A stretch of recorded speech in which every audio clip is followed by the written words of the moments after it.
Hello ભાઈઓ તથા ભાઈઓ અને બહેનો, તમે કેમ છો? આઈ હોપ તમે બધા મજામાં હોય, ચકાચક હોય. અને રિયલી સોરી કે હું એટલા ટાઈમથી બ્લોગ નહોતો બનાવી શકતો. એનું કારણ હતું કે તમારા ભાઈને નહોતી મજા. સોરી, મને નહોતી મજા. અને મજા ન હોય તો પછી બ્લોગ કેમ બનાવો યાર? બહુ મજા નહોતી. એવું ખબર નહીં કોઈને નજર બજર લાગી ગઈ છે. પણ હવે અત્યારે આજે સન્ડે છે તો બી તમારો ભાઈ દુકાને આવી ગયો છે, કેમ કે તહેવાર છે. તો ચાલો આપણે કચરા પોતા કરી અને મળીએ. આપણે રેડી? આપણો વ્લોગ જોવાનો છે આજે. અને ઘણા બધા લોકોએ મને ઇન્સ્ટામાં મેસેજ કર્યો કે ભાઈ તમે વ્લોગ કેમ નથી બનાવતા. તો અત્યારે થોડુંક મને સારું છે તો મેં કીધું વ્લોગ બનાવી નાખું એમ. અને દુકાને આવી જાઓ. દુકાને ન આવું તો કંટાળો આવે, સમજો છો ને તમે? રોજની ટેવ પડી ગઈ. દુકાન છે ને મારી જાને મન થઈ ગઈ છે. તો ચાલો આપણે વાડી છોડીને મળીએ. Continue guys. એટલો તમારો ભાઈ કેટલો ગરમી થઈ ગયો છે, કેમ કે આપણે આપણું કામકાજ બધું છે પરફેક્ટ. આપણે ગમે ત્યારે કરીએ ત્યારે બધું કચરો સાફ કરી નાખીએ. પ્રેમ કરું તોય એક નંબર કરું, અને નફરત કરું તોય એક નંબર કરે તમારો ભાઈ. એટલે જે કરું એ મસ્ત કરું એમ. એટલે કામ વાળવાનું પોતા હતા તો એ ચકાચક કર્યા આપણે. 20 મિનિટથી ખાલી વાળવામાં. કેટલી? 20 મિનિટ. બધામાંથી કચરો એક નંબર સાફ કર્યો. પોતું કરવાની વાળી છે. ચાલો નીચે ડોલ ભરીને પોતું કરી લઈ, પછી આપણે મળી.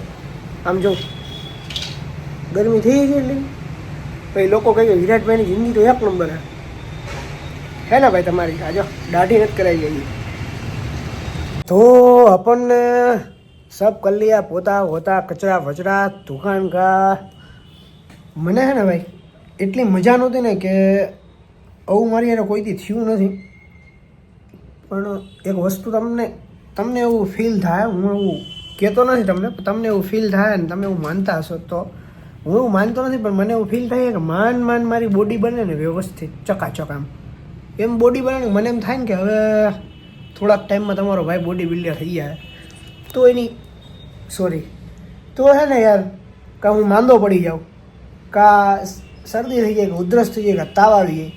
અને આ વખતે તો આમ રિએક્શન આવી ગયું તમારા ભાઈને. રિએક્શન આવી ગયું, દવાનું રિએક્શન આવી ગયું. બાકી દવાનું રિએક્શન મને કોઈ દી આવે, હું કોઈકને રિએક્શન લઈ આવી દઉં અને મને રિએક્શન આવે યાર. પણ શું કરું? કોઈક નજર લગાડી દઈશ. આપણા લોકો નજર લગાડતા હોય, બીજા કોઈ લગાડતા. પણ કાંઈ વાંધો નહીં. હવે નજર લગાડવા વાળા વધારે લગાડી છે. બીજું હું મહાન બોડી બને ને મહાન. પછી મને ઘણા બધા ઇન્સ્ટામાં મેસેજ કરવાવાળા છે ને, જે આ વ્લોગ જોઈને એના માટે હું ધન્યવાદ દઉં. મને ધન્યવાદ દઉં કે મારા વ્લોગ જોવા. વાહ વિરાટ વાહ, કે તને એટલા બધા મેસેજ કર્યા. એટલા બધા એટલે ઘણા બધા 500,000 મેસેજ નથી, પણ 10-15 મેસેજ છે મને. નહીં 20 મેસેજ હશે. તો એ બધાને મારે દિલથી ધન્યવાદ. કેમ કે એ બધા મારા હાર્ડકોર ભાઈઓ છે એમ. હાર્ડથી મને ભાઈ માને કે ભાઈ વિરાટભાઈને કાંઈક થયું લાગે, કેમ વ્લોગ નથી આવતા. એ કે થેન્ક યુ હે ભાઈ. તો આપણે વ્લોગ આવી ગયા અને દુઆ કરો તમારા ભાઈને કાંઈ થાય નહીં.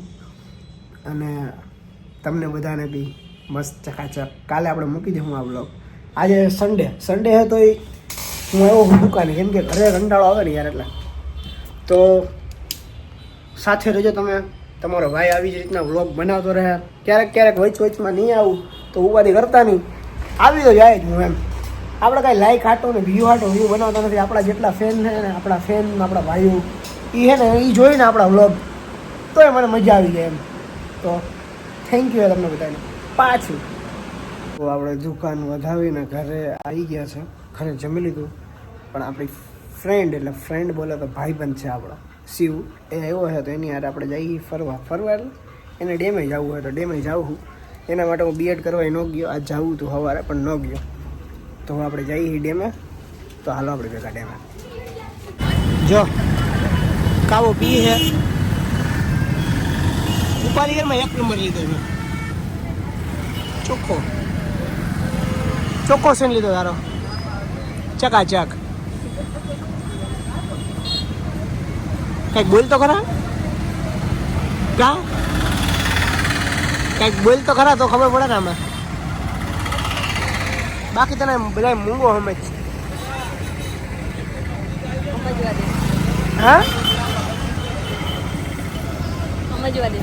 એમ નો હાલે. તો હું બેઠો હું ભવનાથ રોડ ઉપર જો રસ્તા ઉપર ઓલો ટકોરો લઈને માંગવાનું ચાલુ કરે અને શિવભાઈ જો બેઠા મજા આવે છે બેહવાની તો બેઠા છીએ. લોકમાં બીજું તો શું બોલું યાર હું.